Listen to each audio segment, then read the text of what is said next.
Bonjour à tous, Dimitri, cryptoparadise.consulting. Ravi de vous retrouver en ce mardi 8 décembre.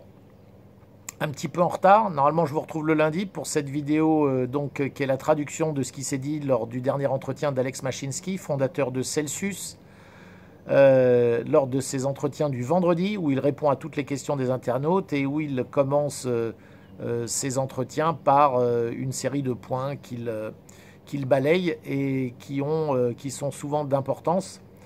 Donc je vous en fais la traduction, normalement tous les lundis. Voilà, hier j'étais un petit peu pris, donc je vous la fais aujourd'hui mardi.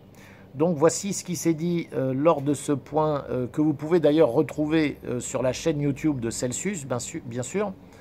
Donc lors du dernier point qui a été fait par Alex Mashinsky le vendredi 4 décembre.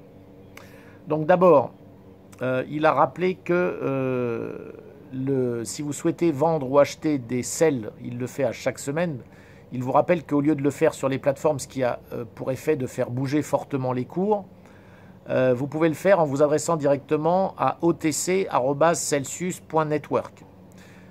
Si vous souhaitez acheter, jusqu'à la semaine dernière, c'était 25 000 $ minimum pour vous adresser à eux, sachant que eux vont vous proposer un prix avec en plus 5% de réduction sur le prix. Donc c'est beaucoup plus intéressant pour vous de vous adresser à eux si vous avez des grosses quantités de sel à négocier. Voilà, mais sachant qu'ils viennent d'abaisser la limite pour vous adresser à eux de 25 000 $ à 10 000 $. Donc désormais, même à 10 000 $ ou plus, bien sûr, vous vous adressez directement à otc@celsius.network. Alors ensuite, Alex Mashinsky a voulu rappeler un petit peu son parcours et rappeler comment dans les années 90, il a énormément travaillé sur la voix sur IP. C'est lui qui est à l'origine d'ailleurs du fait que dans le métro de New York, on puisse recevoir des appels téléphoniques. D'ailleurs, pour la petite histoire, il le racontait lors d'une interview que j'ai déjà vue de lui. Lui, il a passé un peu de temps à Paris dans ces années-là et il avait été surpris de voir que dans le métro parisien, on pouvait sans problème recevoir ces appels, ce qui n'était pas du tout le cas dans le métro new-yorkais. Ça l'avait obsédé. Il était rentré à New York avec cette idée de mettre en place le Wi-Fi dans le métro de New York, ce qu'il a fait. Alors il a aussi révolutionné la voix sur IP, il est à l'origine d'énormément de services avec la voix sur IP, et il fait un parallèle depuis longtemps entre ce qu'il fait aujourd'hui avec MOIP, c'est-à-dire Money over IP, par rapport à ce qu'il a fait dans les années 90 avec VoIP, c'est-à-dire Voice over IP. Donc voilà, il a présenté un tableau où il a toutes les photos, tous les lieux qu'il a visités dans les années 90 pour mettre en avant ses solutions VoIP. Et il avait un autre tableau où on voyait toutes les conférences, plus de 200, et tous les lieux qu'il a visités pour mettre en avant sa solution MOIP.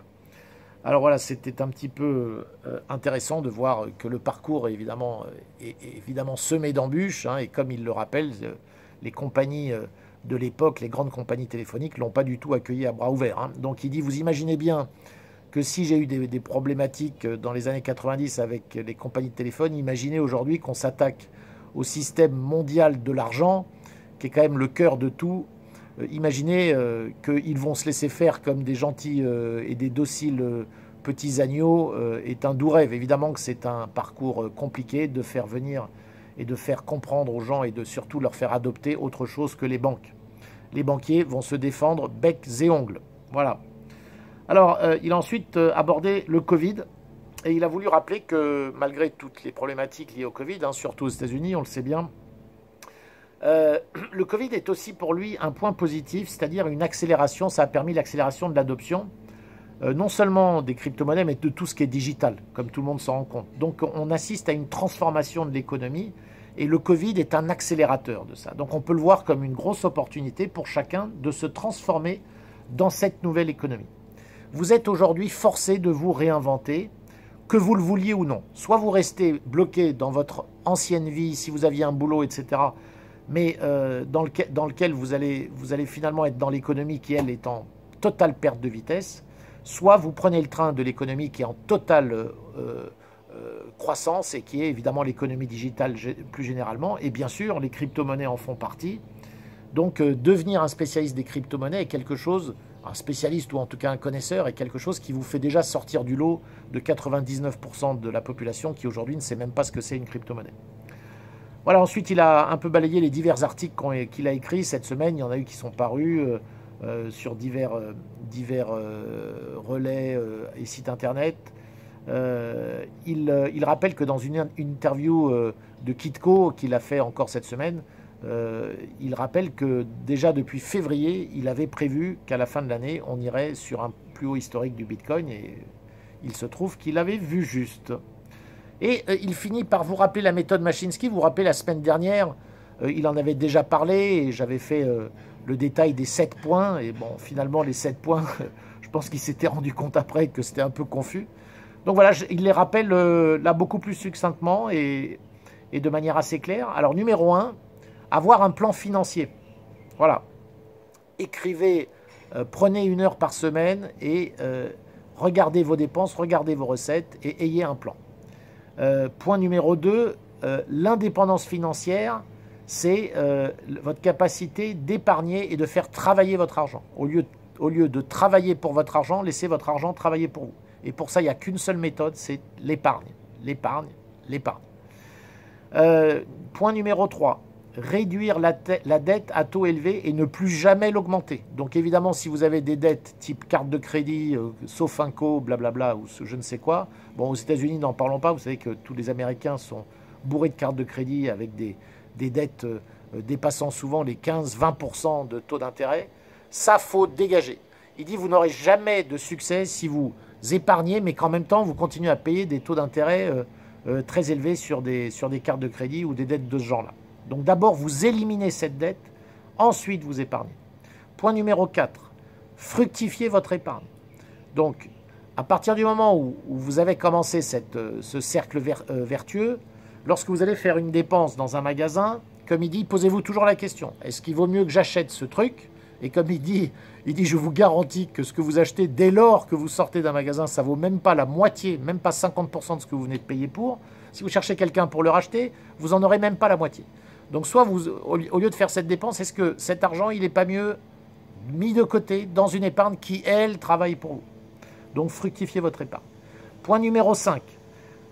Combien vous faut-il par mois pour ne plus travailler et prendre votre retraite? Donc ça, c'est encore une étape supplémentaire. C'est une chose de pouvoir payer ses factures avec l'argent qui travaille pour vous. C'est une autre chose de pouvoir ne plus travailler du tout et avoir l'argent qui travaille pour vous et qui vous permet de vivre en totalité. Voilà. Posez-vous cette question, combien il vous faut pour avoir votre retraite? Point numéro 6, ne vous arrêtez jamais d'apprendre. Vous avez énormément de choses à apprendre qui vont vous permettre de faire fructifier votre épargne.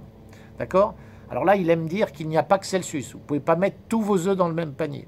Même si sur Celsius, vous avez un éventail déjà de produits d'épargne différents, entre l'or, le dollar, les stablecoins ou les cryptos, tout avoir chez Celsius, même le fondateur de Celsius ne vous le conseille pas. Et donc, vous devez commencer à savoir comment générer du rendement avec d'autres méthodes. Et point numéro 7, managez vos risques. Une fois que vous avez votre assise financière, il s'agit de manager ces risques et évidemment, non seulement de ne pas mettre tous ses œufs dans le même panier, mais de commencer à avoir des actifs qui vont être décorrélés les uns des autres pour vous permettre d'avoir en permanence une assise financière qui ne soit pas trop sujette à des mouvements et avec des trop gros risques, évidemment. Voilà sur ce qui s'est dit lors de ce dernier rendez-vous avec Alex Mashinsky. Si vous aimez ces vidéos, n'hésitez pas à liker, à vous abonner à ma chaîne YouTube et à visiter mon site internet cryptoparadise.consulting. À très bientôt.